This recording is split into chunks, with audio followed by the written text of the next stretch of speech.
What up, Long Beach? Welcome back to a special episode of Long Beach Sports Talk here, presented by the Press-Telegram and the Gazette newspapers, and brought to you by Naples Rib Company, which I got down on yesterday at Long Beach State Homecoming. We're going to talk about that weekend and that day on our regular show, which you can find here at the Press-Telegram and GazetteSports.com on Thursdays. But this is a special episode because... What day is it? Mike.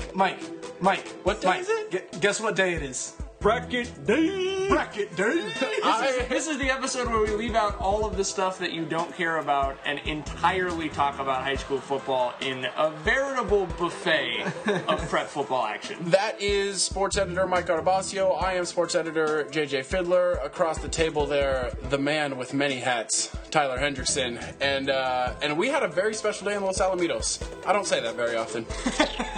Not unless we're at the racetrack, JJ. Indeed. It was bracket day today. The brackets being released for all of the football divisions here in the southern section.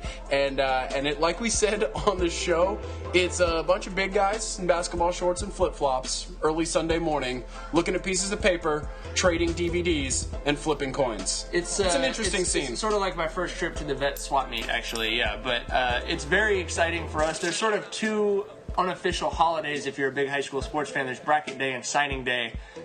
They're both important for very different reasons, obviously, but we love bracket day, man. It's the one time when you feel like it's like Thanksgiving dinner, like all your friends sort of come together, all your family, you see all these people that you see separately suddenly are in one place talking.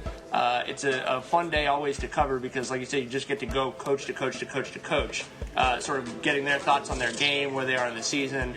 And it really is one of our favorite days of the year, truly. Breaking news, something was up with that coin, man. It was heads all day, and I don't know what type of world it is when you're supposed to be calling heads in a coin toss. Really got to get that looked at. It was almost a religious affront to JJ. This is what I'm saying. It never fails. That's what I'm saying. Until today. Well, we got to... End times, I'm telling you. Beyond the coin, we got to talk about how these brackets shook out. Do you call it same every time? Do you call strictly tails or strictly heads? You feel the moment. You feel the moment? Yeah. Do you call it in the air? Remember when they used to have people call it in the air and then Jerome Bettis ruined it for everyone? Personally, I call the same thing every time. I say, this is who I am. I'm a guy who calls tails, and the universe will decide whether I'm a successful person right now or not. Ooh. That's my decision. Feel that. Always tails. Always. You're the reason I always call tails, because you just won't shut up. All right, so we've got 4 brackets to go through right now. Start calling you tails, like from Sonic the Hedgehog. And we're going to be talking about the teams that we cover in our coverage map for the Press-Telegram. And the first one is the Pac-5. We'll get to that in just a second. You've got to follow us on Twitter. We actually twit-picked the brackets, and that got retweeted all over the place today. So that was pretty cool. PT Gazette Sports. 1 S there in the middle, and you can get at us on all of the social media during the week, and of course on Friday when these actual games will go down, and you can follow all of those scores. So stick with us, a special episode of Long Beach Sports Talk. Bracket Day, baby!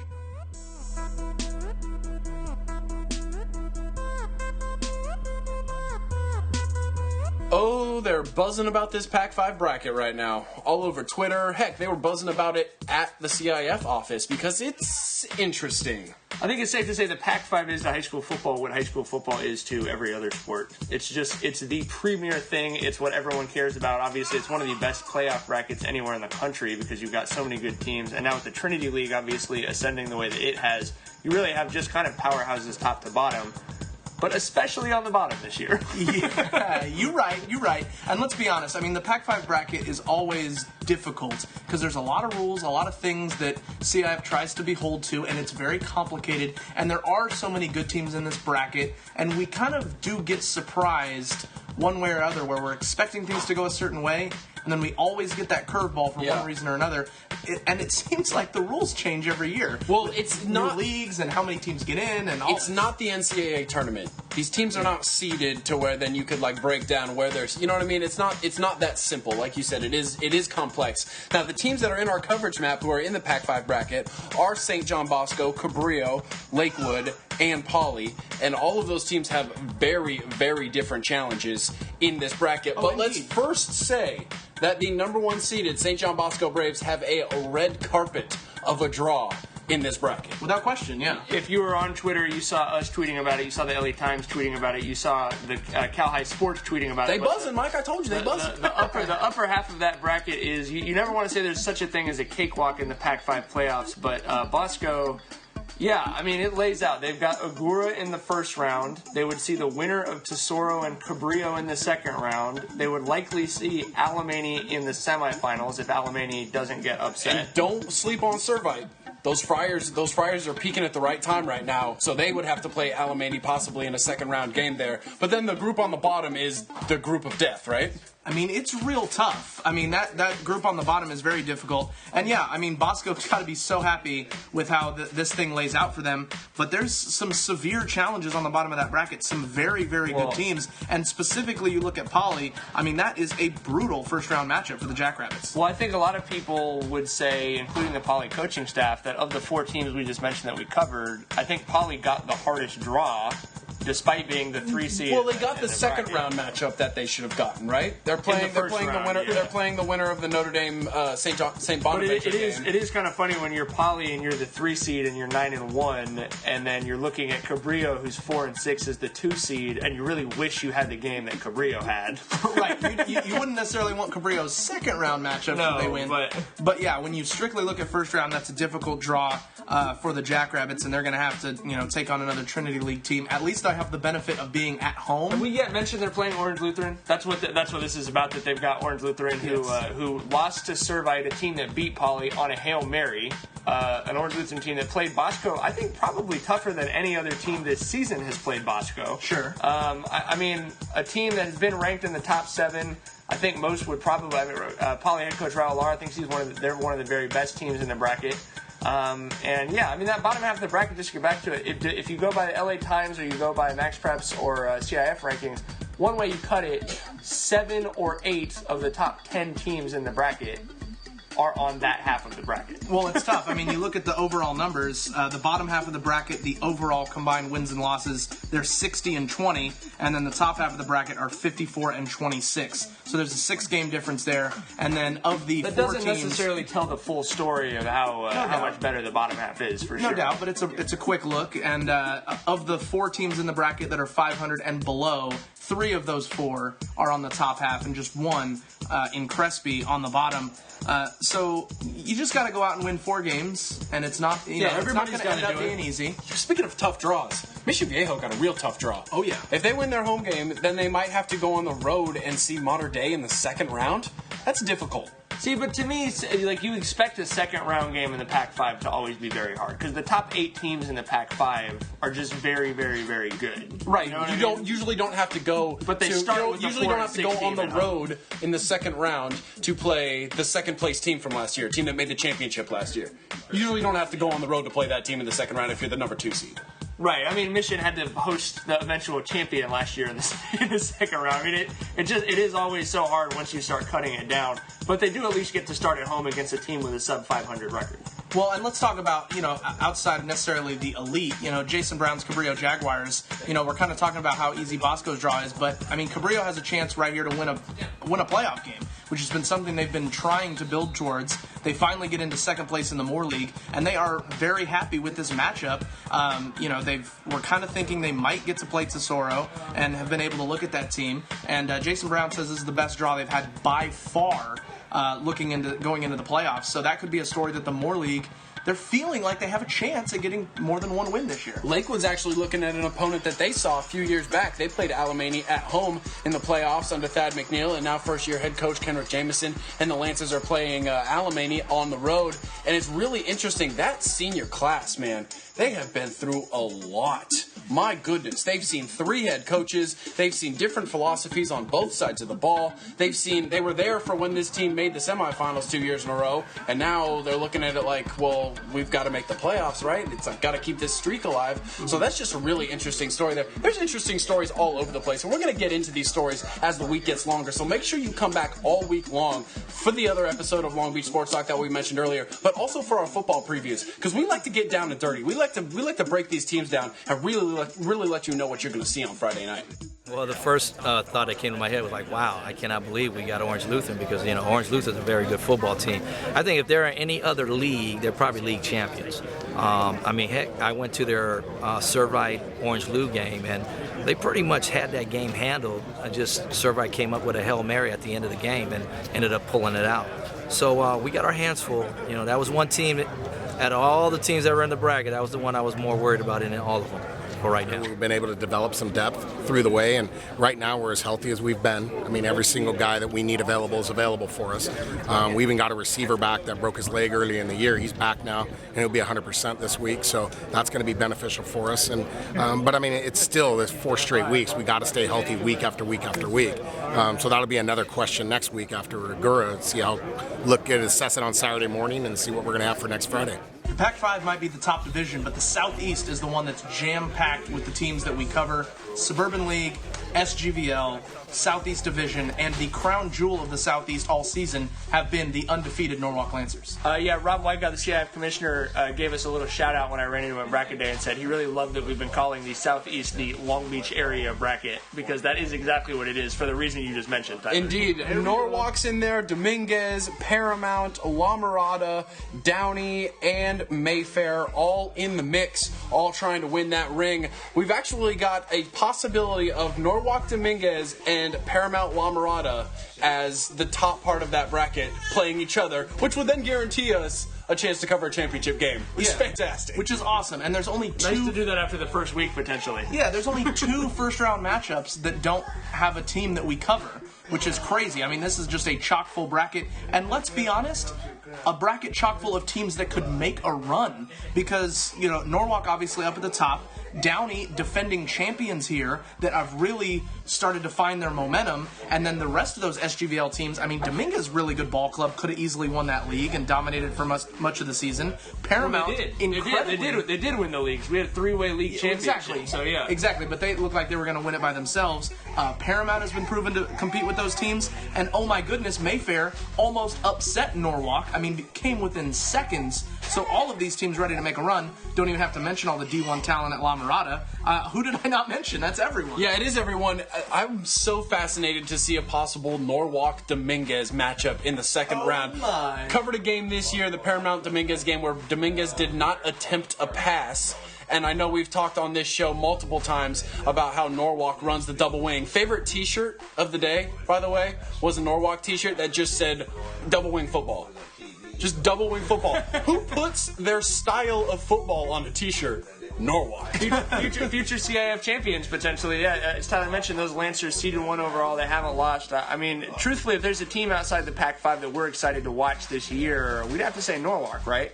Yeah, I think so. Well, there's a lot of teams in there. Like I said, I really do like that Dominguez team. But the Norwalk team seems to have... There's sort of something about them. Yeah, they've got a championship pedigree. They've got the big star in Rashad Penny. And they've got the good defense, and they've played well this year. Well, they haven't been really tested. Well, they were tested right at the beginning of the season, and then in these last 2 games against La Mirada and Mayfair. And we asked Coach Cenaceros about that and how he felt that was going to prepare his team for the playoffs. Well, first of all, I think it's good for us because if you think about all season, we really hadn't been tested. A lot of our kids weren't playing the full 4 quarters because we're having to pull out kids, to keep the scores down. But they were good. I think anytime you play in a tight game like that, close game, and you come out of it with a W, that's great. Let's move on to the Southwest Division, where you are now free to move about the county. You like that one, don't you? A lot, actually. I've been flying a lot recently. So. We've got Los Alamitos in that bracket, and Los Alamitos coming out of the very, very interesting Sunset League. Los Alamitos was playing for the 4 seed and a possible league title in the last week. They then lose to Fountain Valley, so they're an at-large team. That's how close that league was. You know how interesting the Sunset's been, JJ? # no filter. It's true. I can just put that sunset up. I don't even need to put a filter. That's how crazy it's been. Yeah, and you look at them coming in, a dangerous team because they could have very easily been league champions. They were right there. It's just a few things go here. They had the ball at the 50 with a minute left and a timeout, down a score 3 days ago. Yeah. You know what I mean? So, the Griffins will be dangerous. They will be dangerous, or they could just be headed in the wrong direction and then not make it out of the first round. Heck, we know. Yeah, they're going to play Foothill in the first round, and then they've got a actually kind of a good matchup in the second round. They're going to take on the winner of Fullerton and Valencia if they can beat Foothill in that first round. But they are on the La Habra side of that bracket, and that La Habra team is turning it on at the right time this year. Well, definitely. I mean, don't you just kind of feel like, and obviously Valencia of Placencia, seeded fourth, so obviously a good team there. But don't you kind of feel like this team could make a run because, like you said, they're so close to being seeded fourth. They do have. You want to talk about his program with championship pedigree? Obviously, Coach Barnes has been there and done that. Yeah. Something else to keep an eye on. Speaking of that Sunset League, you know how we always say if the league competition isn't very good, then usually that team that wins the league is going to make a run in the playoffs. If they just roll through league, yeah. Right? And then if the league competition is very tight, usually those guys don't do well in the playoffs. It'll be very interesting to see if the Sunset League can do well in the playoffs, and then overall, what those games are like when they actually get on the field on Friday night.